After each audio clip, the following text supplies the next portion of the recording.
గోవింద హరి గోవింద గోకుల నందన గోవింద గోవింద గిరి గోవింద శ్రీ వెంకటేశ గోవింద.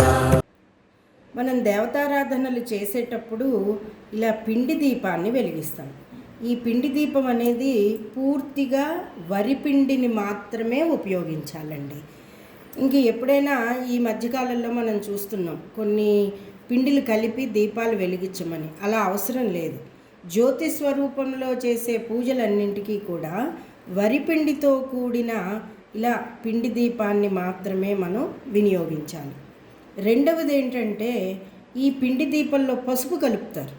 పసుపు కలపకూడదండి. ఇప్పుడు కూడా తెల్లగా మల్లెపూల ఇలా పిండి ఉండి ఇందులోనే ఆవు నెయ్యి, అవిసె నూనె, ఆవ నూనె, నువ్వుల నూనె, ఒక్కొక్కసారి శనికి పూజ చేసేటప్పుడు కూడా ఆముదంతో, పూర్తిగా ఆముదంతోనండి, నువ్వుల నూనె కాకుండా ఆముదంతో కూడా నూనెను వేసి ఒత్తులు వెలిగించి మనం దీపారాధన చెయ్యాలి. దీపారాధన చేసిన తర్వాత దీనికి చుట్టూతా పసుపు, కుంకుమ, గంధమాక్షతలతోటి అలంకరించి పుష్పాలు పెట్టి పూజ చేసి తగు నివేదన చేసి ఏ దేవతనైతే మీరు పూజిస్తున్నారో ఆ దేవత యొక్క పేరు తలుచుకుని సంకల్పం చెప్పుకుని జ్యోతి స్వరూప, ఉదాహరణకి లక్ష్మీదేవి అనుకోండి, జ్యోతి స్వరూప శ్రీ మహాలక్ష్మి సమేత విష్ణువే లేదా కృష్ణ అనుకోవాలి. అలాగే జ్యోతి స్వరూప శ్రీ వెంకటేశ్వర స్వామి అలవేలుమంగా పద్మావతి సమేత, జ్యోతి స్వరూప శ్రీ లలితా త్రిపుర సుందరి దక్షిణామూర్తి సమేత అని చెప్పి మనం పూజ చేసుకోవాలి. లలితా త్రిపుర సుందరికి అయితే గనక 16 జ్యోతులు ఇలా వెలిగించి మీరు ఒక 16 రోజులు ప్రతినిత్యం కూడా ఒక ముఖ్యమైన పని మీద కానీ మనశ్శాంతికి కానీ ఏ కోరిక లేదు, అమ్మవారికి పూజ చేసుకోవాలన్నా కూడా ఇలా 16 జ్యోతులు వెలిగించండి. ఇక సప్త శనివారాల వ్రతమైనప్పుడు వెంకటేశ్వర స్వామికి ప్రత్యేకంగా 7 శనివారాల వ్రతమప్పుడు 7 జ్యోతులు ఇలా పిండి దీపాలతోటి వెలిగించాలి.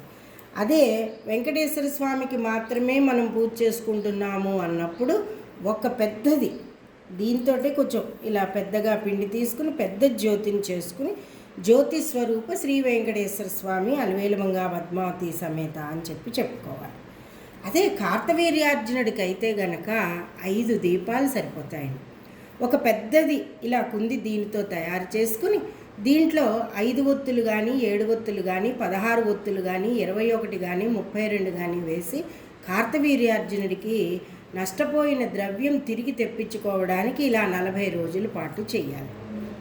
ఇక ఏ దేవతారాధనకైనా సరే మీరు ముఖ్యంగా గ్రహదేవతల్లో కూడా శుక్రుడికైతే కనుక ఇలా పిండి దీపం వెలిగించి శుక్రవారం నాడు అవిసె నూనెతోటి దీపం వెలిగించి జ్యోతి స్వరూపాన్ని శుక్రగ్రహ ప్రీత్యర్థం అని చెప్పి సంకల్పంలో చెప్పుకుని తగు నివేదన చేసుకుని ఈ నివేదన చేసిన పదార్థాన్ని కూడా మనం భుజించాలి. ఇది గ్రహదేవత కదా, మనం తినకూడదు అన్నది ఎక్కడా లేదండి. గ్రహదేవతలందరూ కూడా దేవతా స్వరూపాలే, రుద్రాంశ సంభూతులే. మనం ఇదివరకు కూడా చాలాసార్లు చెప్పుకున్నాం.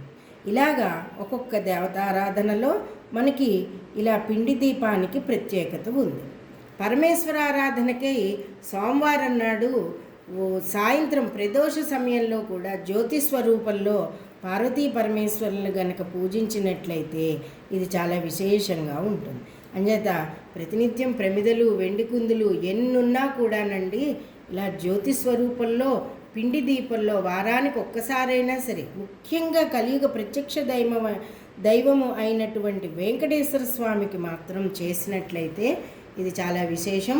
శరన్నవరాత్రుల్లో, వసంత నవరాత్రుల్లో ప్రత్యేక పౌర్ణమి నాడు అమ్మవారికి గనక ఈ 16 కుందులను తయారు చేసుకుని ఈ పిండితోటి చక్కగా మనం దీపం వెలిగించుకుని పరంజ్యోతిని ఆ జ్యోతి స్వరూపంలో గనక మనం వీక్షించి పూజ చేసుకుని అమ్మవారి అనుగ్రహానికి మనం పాత్రలం అవ్వచ్చు.